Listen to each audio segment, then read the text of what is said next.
Hello, what's up everybody? It's Baltic here with my review of Sonic Mania. And before we get started, I'd just like to say a big thanks for all the people sticking with the channel, and I hope you're enjoying the content so far. And a big hello and welcome to all our new subscribers. Let's get into this. At last, Sega are back with the 2D Sonic game fans have been waiting for now for over 20 years. Finally, they've recaptured the essence of the original trilogy and have even built upon it, remixing iconic stages from the franchise and adding all new ones to explore. Interesting boss battles, an amazing soundtrack, and most importantly, the feel of the gameplay with familiar physics make this one nostalgia-filled adventure you don't want to miss.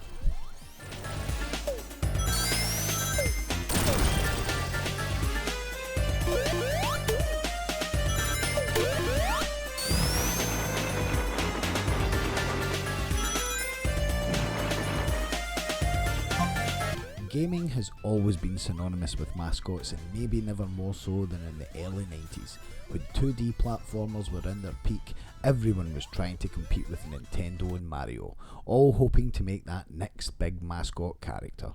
We had games like Bubsy the Bobcat, Aero the Acrobat, even corporate brands were making their own mascot games, from 7-Up's Cool Spot, to Chupa Chup's Zool, to Cheetos' Chester the Cheetah, and even McDonald's McKids.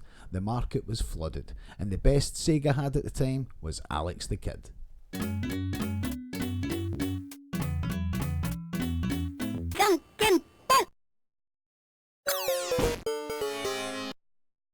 And here you can see Sega's problem. Enter Mr. Needlemouse, the product of an in-house competition held by Sega to find a new mascot, and after a bit of tinkering, Sonic the Hedgehog was born. He single-handedly propelled Sega to new heights, both in terms of sales and market share.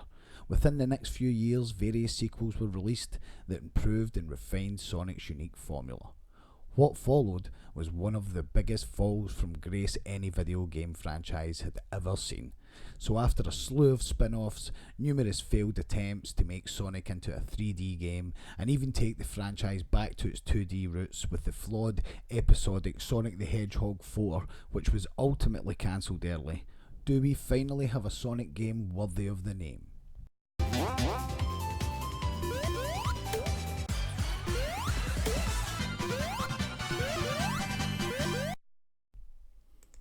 I'm happy to report the answer's a definite yes. Right from the intro, the graphics and sound transport you back to Sonic's heyday, emulating the 16-bit art style of the original trilogy with some modern touches, and absolutely nailing the soundtrack. In fact, I don't think there's a piece of music I disliked in the whole game. Blending pop-inspired beats with funk, rock, and even hip-hop and jazz, they've done a fantastic job. And in my opinion, any one of them could stand toe-to-toe with the series classics, and that's saying a lot. The actual sound effects are awesome too, and sound as if they've been lifted straight from the original, yet improved. The only thing I found annoyingly loud was the jump sound, which I had to go into the menu and turn the sound effects down for in order to even keep playing it, because it quickly became unbearable.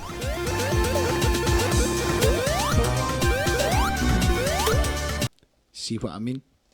Now, in the game you have a time trial mode and a competition mode, and those both go alongside a decent length campaign, which you can play through as either Sonic and Tails, solo as Tails who can fly, Knuckles who can glide and wall climb, or even just Sonic who has the new drop dash mechanic. But apart from that, feels exactly like the original, with incredibly tight controls. It's this that Sega have been unable or unwilling to recreate up until now. The game was actually inspired by a fan remake, and the love and attention given to every single stage, every sound, every character and every boss just confirms this.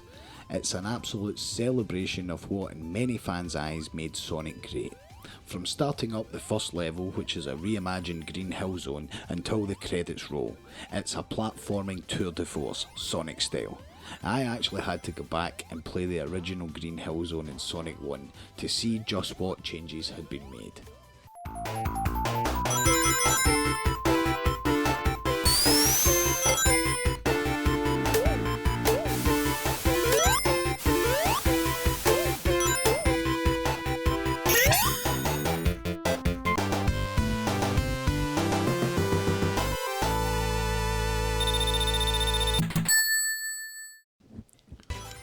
Sonic Mania manages to hit that sweet spot between new and old, feeling both fresh yet familiar, giving nods to the past games yet revitalising the formula just enough as not to spoil the magic. I feel even if you've never played any of the originals, you would still have a great time here, but the nostalgia factor cannot be understated. I must admit, I was in utter bliss blazing through Sonic Mania's worlds. The graphics are good, and I know they were going for the 16-bit look, but I would have preferred a more modern, polished look to the graphics, especially in the backgrounds, such as, dare I say, the new Super Mario games. But this is a minor complaint, and there are definitely some nice effects, and at times you'll be moving at the speeds the old Mega Drive could never have achieved without spontaneously combusting. The stages are huge, expertly designed, and all have multiple paths. This, combined with the individual character abilities, make the game hugely replayable. In fact, I would argue it's a must. During my first playthrough, I was thinking the game may even have been a little bit too easy. Apart from the Sphere mini game, which I've always hated, and the all new one which has you chasing a Chaos Emerald round the track, I was breezing through it, but thankfully I couldn't have been more wrong, with the later stages offering a much better challenge. Most of the bosses are great, but there are one or two I felt were a bit unfair. Despite this, even near the end of the game, you'll still be encountering brand new enemies and platforming mechanics. Now, without spoiling anything, just trust me, they do some unique and amazing things in each stage. I highly recommend sticking with this one until the very end to see them all. So despite a few minor complaints, Sonic Mania has turned out to be the Sonic 4 the fans deserved, and I happily give it a 9.2 out of 10. A must play in my opinion.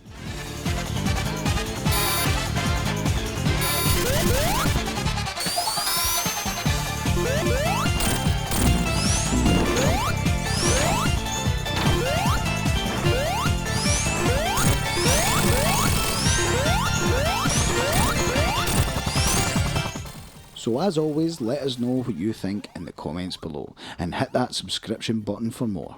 I sincerely hope Sonic Mania can start a new lease of life for old Sega franchises.